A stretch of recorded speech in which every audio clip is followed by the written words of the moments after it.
good, everybody? I am Abeni Haynes, And I am Frederick D. Haynes III. And and this this is is the Haynes Remix. Remix. All right, so we are back with another episode of the Haynes Remix. If you are new here, I host this podcast alongside my wonderful father, the best preacher south of heaven, and one of the coolest people that you can ever know. Like, seriously, he's pretty cool.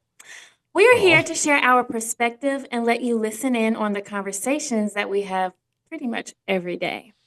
And today we going to switch stuff up just a little bit because it's hard out here as we face all the mess, the chaos coming out of Washington, D.C.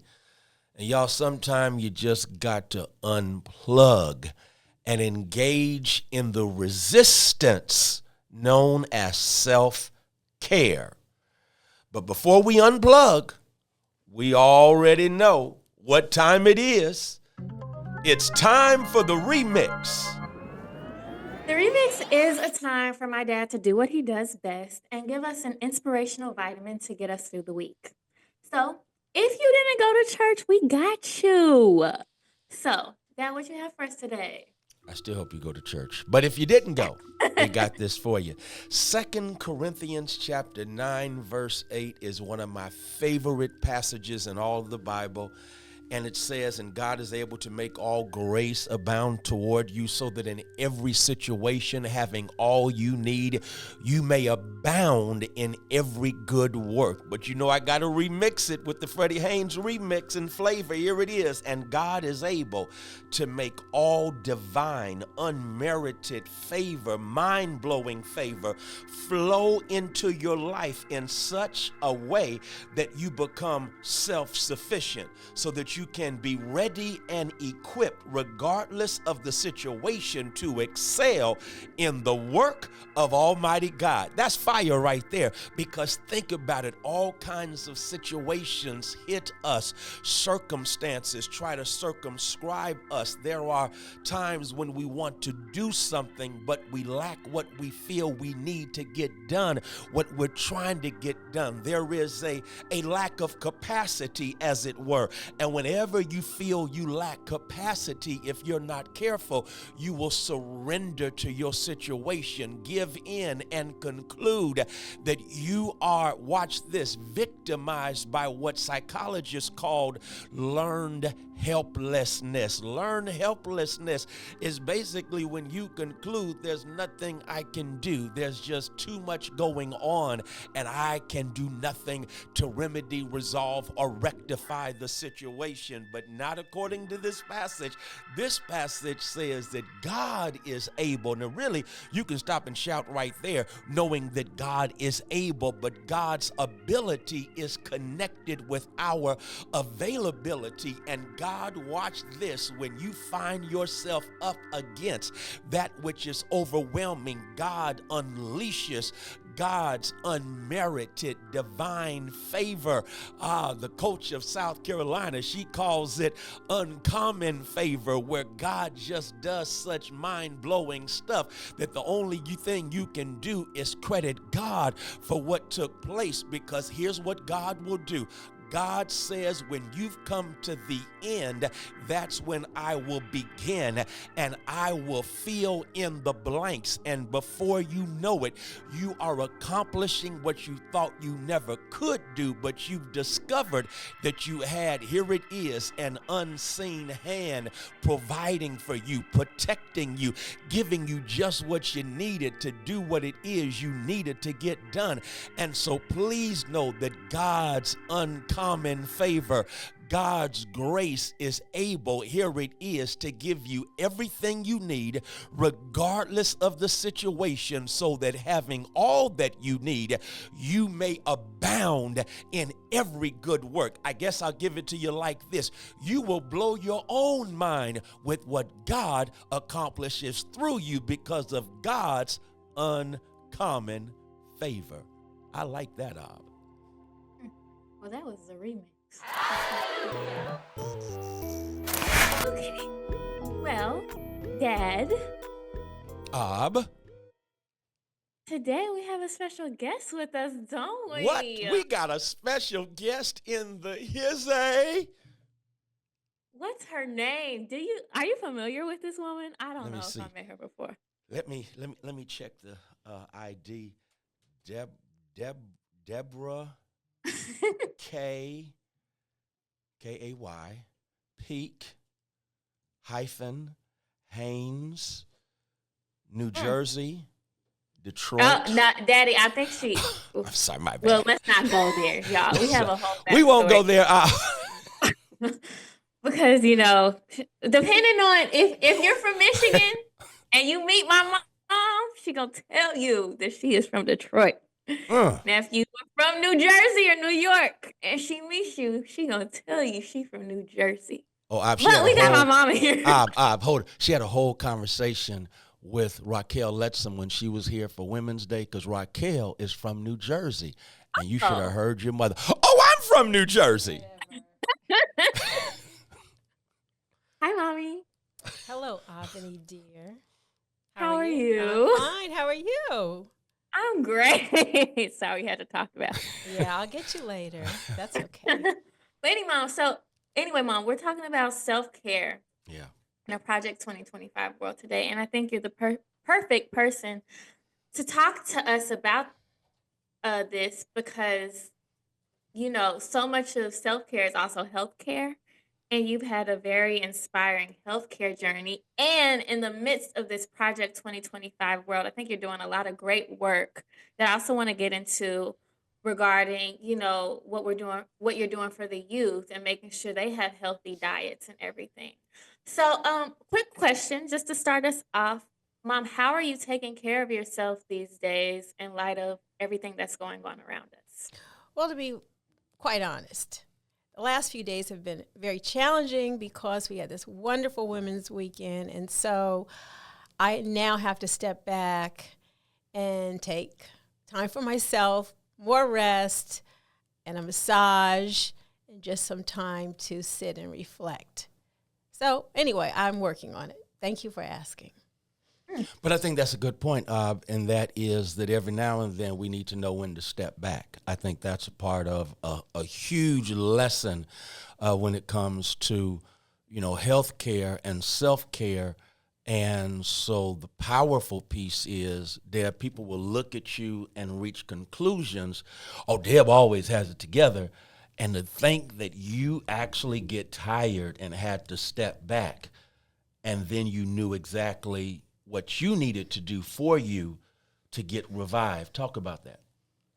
I'm so glad that you said what you said. That was a question, so I understand. But we don't need that anyway, other you stuff. said so many great things that I hope you take to heart. But Oh, anyway, Lord. Exactly. Anyway, Can we anyway, so could you repeat that, please? See, she did all that, and now we have to repeat the question. So again, but very seriously, Deb, I think it's a wonderful motto that you have given because you had a jam-packed schedule, and then instead of just going back to your routine after the jam-packed schedule, you took a step back. So talk to us about the importance of knowing when to step back, and how do you know when to step back? Well, your body really will tell on you, and I'm trying to listen better. And I found that when I'm exhausted, I'm more susceptible to getting sick. Yeah. And I don't want to get sick again. Yeah. The other thing that I've done is realize that, I sometimes I have a little sweet tooth, but Deb has a sweet tooth? I do. What? But it's a high quality sweet tooth. It's just not junk. Oh, she got to qualify it like that. So Right. with me being tired, and then if I eat something that has the wrong kind of sugar or too much sugar, sugar suppresses your immune system for up to 4 to 5 hours. Get out of here. So I know if I'm going to be in a crowd, I'm going to try to avoid it. So if I want something sweet, I'll do it at the end of the day because I know I'll be away from people, and then I can regenerate. That's interesting. Okay. So Like a tip. yeah, I just really try to think about, okay, what did I do when I got sick the last time? And I said, okay, I don't want to do that again. So that's kind of how I look at it. And then, of course, sometimes you need some supplements because our food doesn't always have the nutrition that it needs because of the soil. So we try to eat organic when we can. And then with my schedule and your schedule is a whole lot going on. So then I try to take something that I think will really strengthen my body and give me the energy that I need to do what I need to do. And of course, sleep is really important. And that's something I struggle with, sleeping off and on as far as not just solid sleep. Yeah. So every now and then I'll do the lavender oil like I've given you one so many times, and it helps you just kind of relax so you can sleep better. Cool. So then what you talk about sugar, you talk about supplements. What sugars do you think people need to be avoiding to keep up with their immune systems? And then what supplements would you recommend that people take, to give them the boost of energy that they might need? Also, disclaimer, we are not giving medical advice. Please consult your doctors before you take anything that we say to your Good. Right. Yes, and I will talk about what I do. It's not saying that you should do it. It's up to you and your health professional to give you the advice. But I really try to stay away from white sugar. Processed white sugar is like the worst. Corn syrup, the worst. There was a whole campaign some time ago about how, corn syrup is just like sugar. It's actually worse than sugar. So I read the labels, but I try to stay away from those two things. But I do use coconut sugar. I'll use raw or unprocessed. So, sugar is not naturally white. They bleach it. So I'll use a sugar that has its natural color, which is a blonde or brownish color, raw honey, and then pure maple syrup, not that other mess that people use on their pancakes. It has to be, as I said, not that other mess people use on their pancakes. I'm talking about pure maple syrup is one of the highest quality of sugars because it has, vitamins and minerals in it. So I'll use those usually. So, Deb, let me ask this. Go ahead. I'm sorry. No, I was just going to ask about the supplements you take too. Well, I change supplements just depending on how long I've been taking something. I'll try to use a multiple vitamin that's food-based. It's not a chemical because if it's a chemical, your body may not absorb it. I'll do, calcium, vitamin D, and magnesium. Magnesium is like one of the best minerals you can take because it relaxes the body. It just does a lot for us, and we don't get enough of it. But if I have my multiple vitamin, that's pretty good. I am taking a supplement now. It's called Love Biome. It's probiotic. It really helps with gut health, which has a lot to do with everything in your body, from how you think, aches and pains in your joints, whether you're sleeping well. Our gut is really not as healthy as it should be just because of the foods that we eat, and we're not eating foods that replenish the good bacteria in our gut. And if you've been taking any antibiotics, it wipes out all the good bacteria. So I'm really working on my gut health. It is getting better. But it depends also on how I'm feeling. If I feel like I'm really run down, then I'll take a supplement that will kind of boost your immune system specifically. So those are kind of a few of the things that I do, but many Black people are very low in minerals, and we need more minerals. And so I'm really looking at how I can make sure I'm getting enough minerals, and I can tell when I'm not by my nails or my hair or my skin. So I am being much more aware of the need for minerals, because if you're not getting enough minerals, you can't absorb your vitamins. Deb, one of the things you model for me is ownership, agency of your health, because in too many instances, because of, we can live in what they call food deserts. It's really food apartheid.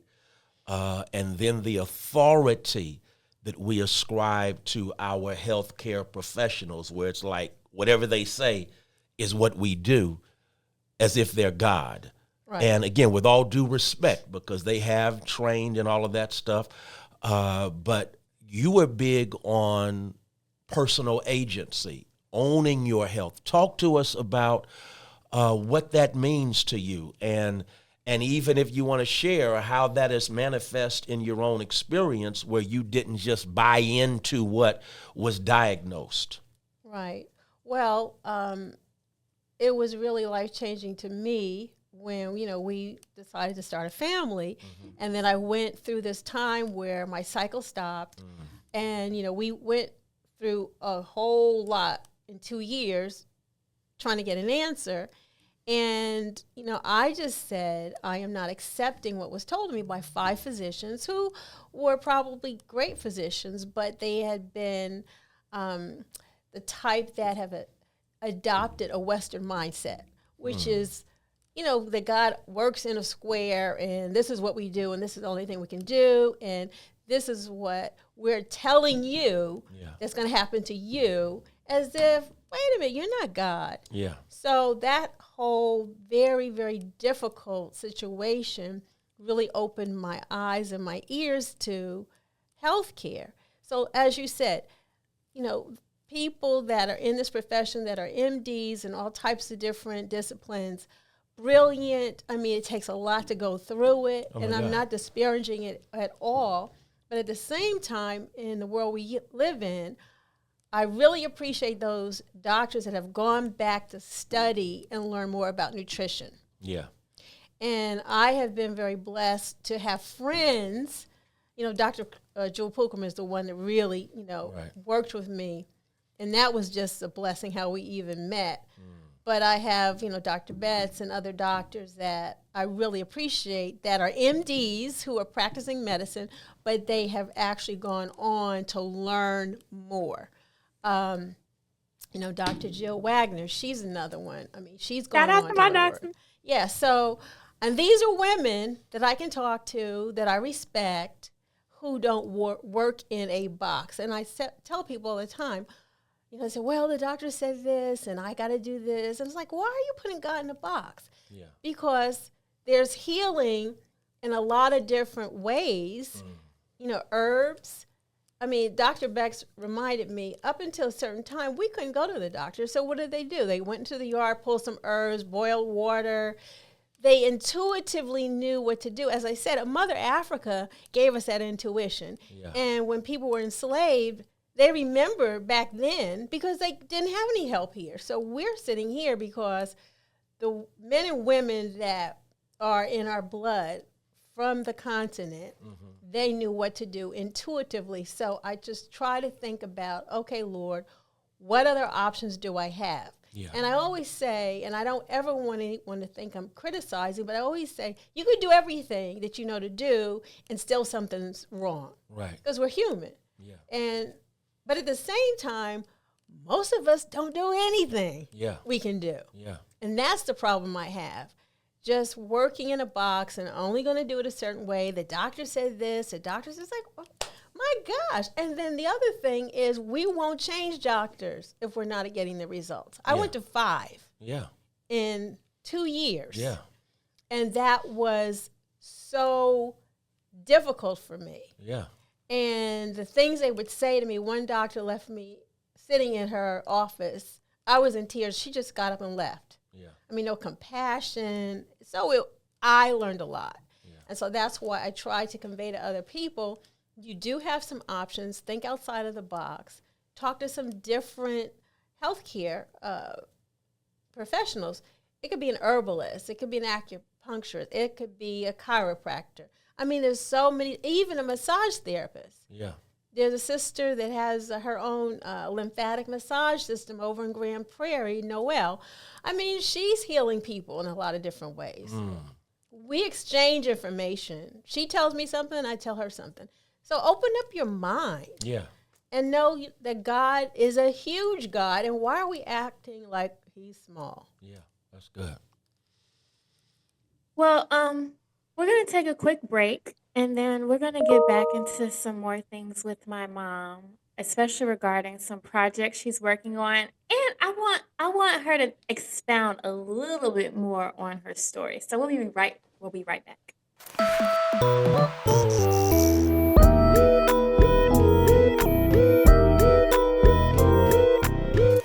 Okay, so we are back here with the one and only. I was about to say Reverend Debra Peek-Haynes. Please don't say that. You be preaching, so I don't know why you like trying to downplay that. Anyways, we're back with my mother, the wonderful Debra Peek-Haynes. Mom, you were just talking about five physicians. You really didn't get into what had happened. So what sent you on this journey to eventually see five physicians, and why did you never give up? Well, up until the time that we decided to have, start a family, I really didn't have many female issues, bad cramps every now and then. But anyway, I really did not have all of that. So I have been taking the birth control pill, which I have found it can also do some damage to your liver and other things. So stopped taking the birth control pill, but then my cycle just stopped and started feeling really badly. And I was like, what's going on? So went to the doctor, took a test, and she told me that I was in premature menopause, which I never heard. And I was like, well, what is that? And then she went on to say, oh, you won't get pregnant, or if you do, that you'll lose it in the 8th month. I was like, and I'm like, what? I was like, and just spilling this out like no big deal, blah, blah, blah, blah. I am totally devastated. So a lot more to that conversation that I won't get into, but I said, I'm not taking this. So then I found another doctor, and I was subscribed a hormone pill, which back then was really, really bad. It was very harsh. I felt horrible.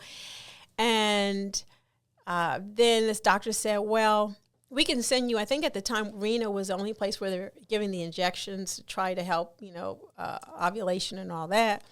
And he said, it'll cost you $10,000, and it probably won't work on you because you're so bad. So they would say all of these really insensitive, very insensitive, very negative things to me. Yeah. So anyway, went to 5 different doctors. The last doctor, before I found the one that actually delivered you, was probably the most compassionate, but their faith, and they were a person of faith, their faith was very small when it came to what was going on with me. In fact, they thought that when I did get pregnant and took the test, and then we went and did the ultrasound and everything, they were in shock. Disbelief. And I was like, why are you in disbelief? Why wouldn't you say, wow, God is a miracle worker and God is good, and this was a person of faith, but they were so stuck in the Western mindset. So that's kind of what happened. And then, before I went to see that last doctor is when I met Dr. Jewel Pookrum. And meeting her, and I knew it had to be God because my brother and my dear friend Kathy, we went to high school together, they were talking in my brother's kitchen about this doctor that was a herbalist, and she could look at your face and tell what was wrong with you and what you've been eating. And I was just listening to this conversation.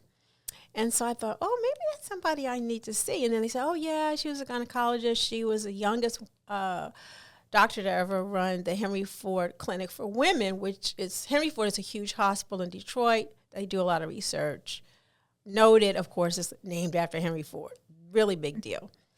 So next day I get on a plane coming back to Dallas, and I sit next to this very, very sweet older white woman, and we're talking about colonics. So you didn't know her, you just had a conversation with her? We just started talking. Like always. I don't meet a stranger typically. If I do, something's wrong with them. But anyway, so we're talking, and we start talking about colonics, and she says she was a colon therapist. And I said, well, how do you get people to come to you to do that? Because I had a colonic right before we got married.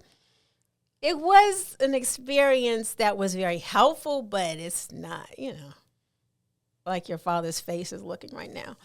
But anyway, so I said, well, how do you get your patients? And so she takes out this card and she says, oh, this was Mandela's doctor when he was in the United States. And so she sends all of her patients to me. And I took the card and I looked at the card and I said, that's the same doctor my brother and girlfriend talked about the night before. So I'm like, oh my God, this is not a coincidence. So I get off the plane. I'm really excited. I see your lovely face. And I said, oh, I have news. And I'm really excited. And I don't know if you remember, you were guarded because we had been through so much. Oh, yeah. So you were like, okay, well, let's see her when we go back. Because that was October. Well, okay, well, let's see her when we go back for Christmas. Let's just see. But I mean, in my heart, I'm like, oh, yeah, Lord, this is going to be an answer. But I know we had been through so much. He didn't want to give me false hope, but he was also very supportive. So we go back to Detroit for Christmas, and we make an appointment. We had a two-hour appointment at least. At least. At least a 2-hour appointment. And the thing that she said to me that was the most stunning that a doctor had ever asked me. She said, okay, so what's your purpose in life? And I was like, what? I'm not expecting a doctor to ever ask me that question. And I started babbling that I'd never been to school. She said, okay, you don't know it right now, but you need to figure that out because that has a lot to do with your health. So I was like, wow, no one's ever said that to me. So anyway, she took me through she had a series of questions. She took my blood, looked at it in a microscope, and then she told me what I had been eating by looking at my blood. And she showed me all this bacteria swimming around. And she said, you see all of this bacteria? You eat a lot of chicken. I was like, oh, that is so gross. So putting a pin in it, a lot's going on with chicken. And these chickens are not healthy. Yeah. And I have a colleague that works with me in the schools, Dr. Jeffrey Hubbard, and we did a class at Haynes last week where he talked Haynes Global Preparatory Academy. Global, yes. Okay. Named after someone I live with. Shout out anyway, to Haynes. Yes, it's Global such a brilliant thing. And that you are living to experience it. It's amazing. It's amazing. Anyway, so he actually taught the students about chicken and what happens with chicken. He said it usually takes 3 months for chicken to really grow. And he said, okay, so how many of you, just name a chicken restaurant, fast food, and all of them had a different answer. And this is like a class of 25 kids. And he said, okay, so all that demand, so do you think that they're going to let chickens grow like they normally would? He said what they're doing now, I think, did he say, was it 3 days or 6 days? It was some ridiculous amount of time that they are making chickens grow faster to keep up with the demand. And the kids were incensed. They was like, ugh, that's awful. Right. That means they're feeding them all this junk, and then we're eating the junk. Even the wings? They're feeding them all the junk, and Daddy, did you just say junk. Even the wings? Excuse me, that slipped out. It's all a part of the same bird, you think.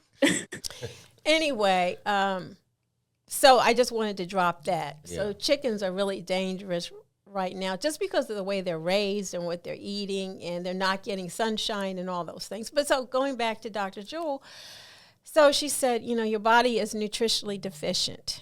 And that's why it's not working. But what we're going to do, you need to detox first, and then we need to build your system, and it'll start working on its own. She says, stop taking the hormones they gave you because that will stop you from getting pregnant.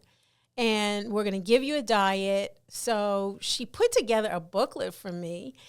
Excuse me. And what was really interesting, Abeni, is your father didn't say anything all the time. He's just listening. He's observing everything all the time. He's reading a book about faith. She never they never really talk a lot. He looks over his book every now and then, looks at her. She'll say something, and he'll be like, and then he'll go back reading his book. So while she was putting together the protocol that I needed to take, she finally turned around. I don't know if you remember this. She turned around and she said, "So, Mr. Haynes, what do you do?" And she'd been talking about all this, universal stuff and, and he just listened. So when he said, "Oh, I pastor church," she's like, "Oh."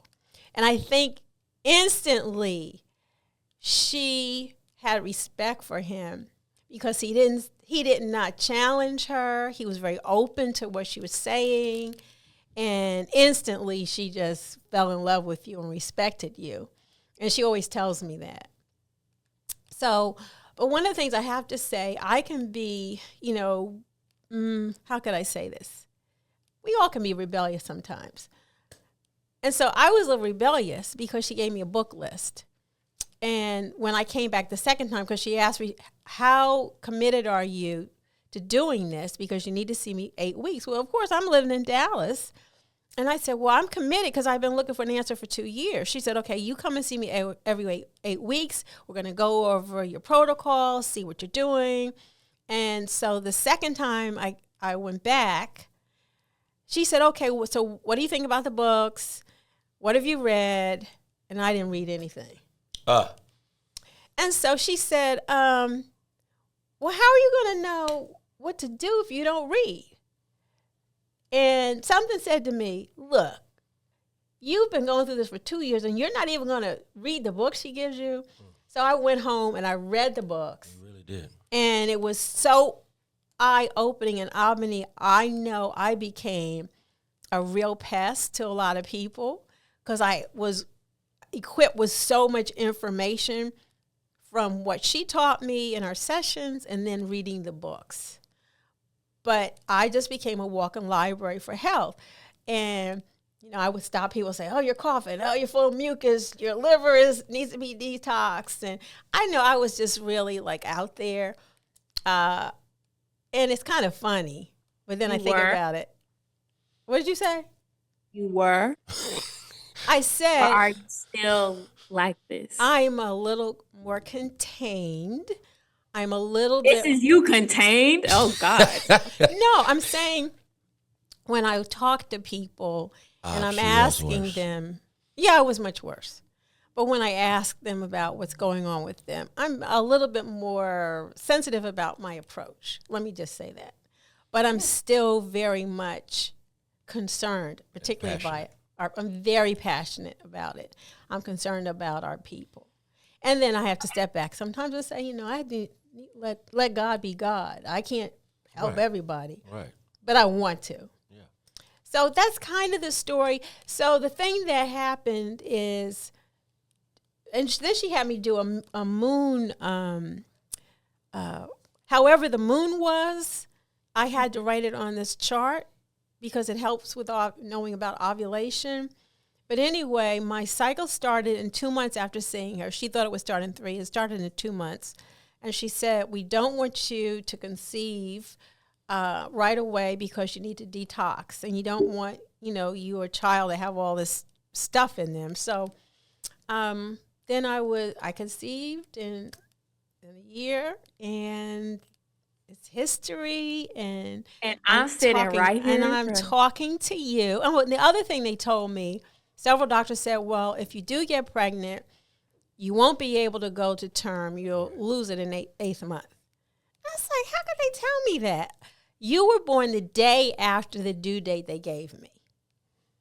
So October 16th, you all mark your calendars. It's a national holiday. Unless you really think it's a holiday. But we think it's a holiday because you're here and you're lovely and God is good. So it is a holiday for us. Thank you. You're welcome. So that's kind of it was a very trying time, but it built my faith. And I tell the story, I said, I'm going to be like the angel and Jacob wrestling, I'm not going to let you go till you bless me, Lord. And so I was like, okay, Lord, come on. But the thing that really blessed me is I only had a few people I could trust that loved me to pray for me and tell them what was going on. I didn't tell everybody because it was just too stressful. And I don't want anybody saying the wrong thing to me. So it was, my immediate family. It was my godmother, my mother, I think it's only maybe one or two of my girlfriends. And of course, your father. So I kept it small because I wanted to make sure I could keep my sanity because it was very troubling from a mental standpoint. That was a crazy time. Yeah. And so now that you basically already spoke to, and you even talked about kids that you're working with, that has inspired the work that you do that I think is essential in light of, who's in office and everything right now. So can you let us know about your Healthy Youth Project and the purpose behind that before we start to wrap things? Well, I at the time I was I'm still a commercial real estate broker. I'm licensed. And at the time I was working in that field, but the economy fell out. And so I was praying, okay, Lord, what do you want me to do? Because this wasn't working at the time. And I had already started having seminars in the church and doing cooking classes. And so he spoke to me, said, just make this your business. So I thought about it. I said, yeah, maybe that makes sense. But then I read an article that just sent me through the roof. The article said, and this was years ago, it said that major corporations were targeting Black children to eat more junk food, and they were spending, at that time, $3 billion a year. Jesus. And that's what sent me through the roof. So I started writing proposals and plans, like, what can I do? What can I do about this? And a whole lot of things happened. But one of the things when I was, talking to you about this, you said to me, and it's true because I really struggle to raise money to do what I'm doing. And you said people don't really care in the health of our children. And they really don't. They don't put any money towards it. Right. And, it's really sad. So I'm saying, okay, Lord, let me raise money another way where then I can go back and make sure that our kids are helped. But the children are suffering. They're not eating breakfast. They're not eating lunch because the food is so poorly done in some of the schools. And they're not drinking water. They're drinking sodas. They're eating those hot chips that are causing all kinds of issues with that dye that, as you know, Abeni, it's very toxic. And so I'm thinking, what is going to happen to our kids? Deb, let me do this right quick. So recently, West Virginia, the state. Right. Wasn't it awesome? That was really awesome. And so I'm just saying shout out to West Virginia because they had the sense to recognize that dye is helping our kids die. Right. Yeah. Literally. Yeah. And what about their mental condition? Oh, my God. Our kids are suffering mentally. So then, and they're not sleeping. Right. Because they're on their phones. Yeah. So this is like tragic. Mm-hmm. And nobody's yelling and screaming about it. So I said, well, let me do whatever I can do. And so what I do is go into the schools, teach them about health, nutrition in a fun, engaging way, bring them healthier snacks so they know they don't have to eat the junk that they've been eating. Bring them water or making sure they drink water. And then also, and this has been so difficult, really trying to build gardens on the school properties. But you have done. Have done it. Yeah. I've had a lot of opposition. Yeah. And I'm thinking, I'm trying to do this, and why the opposition? Yeah. So it's been extremely difficult. Yeah. But God has been good, and I know there's going to be some things that are going to happen so I can really get my point across to our students. Yeah. But once they hear the information, they're in shock. And we have them reading labels and, talking, and did a great lesson about George Washington Carver. So Dr. Hubbard and I really tag team. Mm-hmm. A lot of them didn't know about Carver. Of course, they don't want us to have Black history. Of course. And, I said, he was really the first organic gardener for this country, even though on the continent, everything is basically organic. And even in other countries, they don't put this stuff in the ground that we do. Right. So we did that whole lesson on George Washington Carver. And Dr. Hubbard, I just totally forgot about this. He taught us, and he reminded me, George Washington Carver taught Henry Ford about the assembly line. Right. And I was like, wow. Yeah. So we're some awesome people, but they don't want us to know. No. So anyway, I do those things. We're doing a survey now because I really want to know how they feel about the school lunches and why they're not eating. I think they're poorly prepared. It's a big contract, so I really want to address that as well. Because if the food is prepared right, the students will eat it. Because I've fed kids that didn't want to eat vegetables. Yeah. And I got them to eat vegetables. Yeah. It's just it wasn't prepared, correctly. Right. One of the things that I don't want us to miss is the $3 billion targeting our kids basically for ill health. And I want that to resonate with the audience. $3 billion to target black kids for junk food. And yet Deb can't get support to target our kids for healthy food. Now, we won't talk about genocide in terms of, what we've seen in Gaza. That would not be appropriate. But it can well be stated that we need to find another word for what's happening for any nation that will target a community of kids for ill health. And that's what's happening in this country. And for me, that is sick. It's really, really sick. And also it's been said, and I've read this several places, that our health is typically 80% of what we eat, 20% of heredity. So no matter whatever's in our past, we can make the change if we feed our bodies better, and our bodies will work better on our behalf. So we shouldn't say, well, in my family, this is what we have, and I'm going to have it. Okay, I think that's just a very lazy way of thinking. Is that how they say it? Some people. Okay. It's always like, well,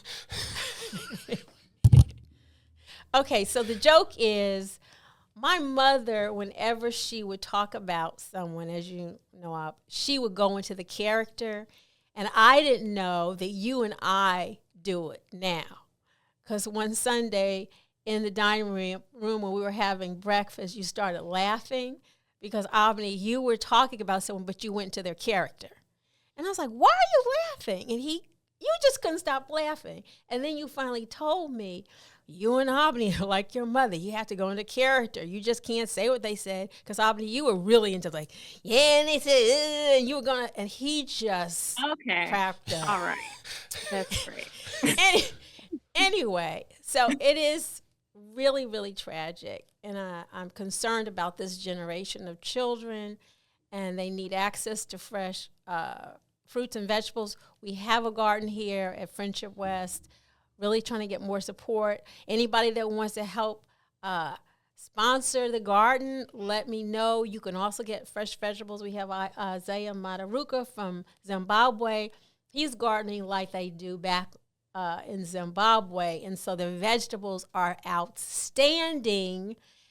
No bugs. I mean, it's amazing what he does. So anyway, we're doing these things to give more access to our people in the community. And I'm really praying and hoping that we can expand it. So not only giving away food for our Faith Formula food giveaway, but also being able to make it more accessible to the people in the church and the community. Right. I think that's important. And especially in this time where, again, if they will target our children for ill health, and now we have an administration, because that was years ago that you saw that. That was like over 15, 18 years ago. Exactly. So imagine what's happening right now as, again, Abeni points out, we're in a Project 2025 world, and we're watching the dismantling of all of these departments that hold big business accountable. And so if they were doing that 15 years ago, they are just, it's all bets are off now. Right. And so if that's the case, then Kujichagulia, self-determination, has got to be our emphasis. We've got to basically go back to, if they want to send us back to pre-1955, then what we have to do is utilize the wisdom of our people pre-1955, and as you're saying, grow our own fruits and vegetables and basically take control of what our bodies intake, because they are showing us they do not care. All they want is that paper, because we now have a government that has been sold to the highest bidder, and that's why everything is so musky. Can I just say this, Dr. Haynes? Remember our experience when we went to the Hamptons. Oh, yeah. We go to the market. Ain't that interesting? Yeah. Yes. No fast food. I think they said in the whole area there's 2 fast food restaurants. They won't allow any. Right. But when we went to the market, the doors open. The first thing you see is this huge produce section. I had never seen so many vegetables and fruit in a grocery store. You have to go and look for the processed stuff, which are on the ends. Usually the produce is on the end, and you go in and you see the processed foods. Everybody there was so nice and calm. They were jogging. You know, I mean, nobody was on edge. And I said, wow, this is really a different kind of climate. Well, they're exercising. They're by the ocean. They're breathing all this wonderful salt water, but they're eating healthy. And we didn't even see a hospital. We saw wellness clinics all through the Hamptons. Yeah. And so I'm saying this is not happening in every community. Right. Only ours. Right. And if you're not exposed or you don't even think outside the box, you think that everybody's like, no, they're not all living like that. Right. And we just saw it really made a difference. And they had unique restaurants. Yeah. And they all would serve. Abeni, this was the first place where I went to an ice cream parlor. They had a whole lot of different types of vegan ice cream, not just 2, flavors. Yeah. I mean, even the vegan stuff is like, it was just incredible. So I just want to say, we need to wake up. This is not happening to everybody. It's happening to us. Yeah. Thank you, Deb. Yeah, thank you so much, Mom. Do you want to give out your website and social media so people could lock you and see what you have going on? Thank you for asking. I will be relaunching my seasoning blends very soon, so stay in tune. Go to Debra's Healing Kitchen on Facebook. Please visit my website, debrashealingkitchen.com. My nonprofit website is DHK Wellness Strategies, and that's when you can find out more information that what we're doing in the schools. But please stay in touch. I would love for you to try these blends. I have one. All the ingredients are anti-inflammatory, so we are really excited about relaunching this. But thank you for asking. Deb, shout out the schools you serve. Okay, we started at Lincoln High School. We're in Wilmer Hutchins. We've been in Bell Story. I got to remember all the schools. We're in, of course, Haynes Global. And my first elementary school is J. N. Irvin. They are phenomenal. My first grade class was about 100 students, and now they're in second grade. They remember everything. We've been in many schools, and we're going to continue to grow. But also we've been in J.P. Stark's because we helped them reestablish their garden because the principal's really into gardening. So, I mean, it's been at several other schools, but we want to expand it. But, of course, we need the funding to do that. And I have some wonderful people working with me, Cecilia Kreiner, Dr. Jeffrey Hubbard, Ava Combs. And so I just have a great team that will work with me. We just need to be able to have the resources to do the work. It's really interesting that DISD spends so much money on poorly prepared lunches, but they don't want to invest in what you're doing. But that's and I have to say this, the DISD, the superintendent, and the chief of staff have been very open and really wanting me to do more of this, but of course we need the funding to continue. We need to do the funding. Yes. Okay. And this is all in Dallas for everybody who's not local. Yes, and Right. we want to expand to other cities like Detroit. What about Middletown, New Jersey, Mommy? Oh yeah. They have a lot of great grocery stores, and it's a very different place. Well, And that's you why shouted out Detroit immediately, but I wanted to make sure we shouted out where you were born and I raised. love that place. I miss it. I Anyways, Mommy, miss it was it. nice talking to you. Albany Jewel, I'll see you later. And you're just fabulous. I'm so proud of you. Thank you very much. Well, we appreciate you for joining us, Mommy. You're welcome. Thank you for having me on this podcast.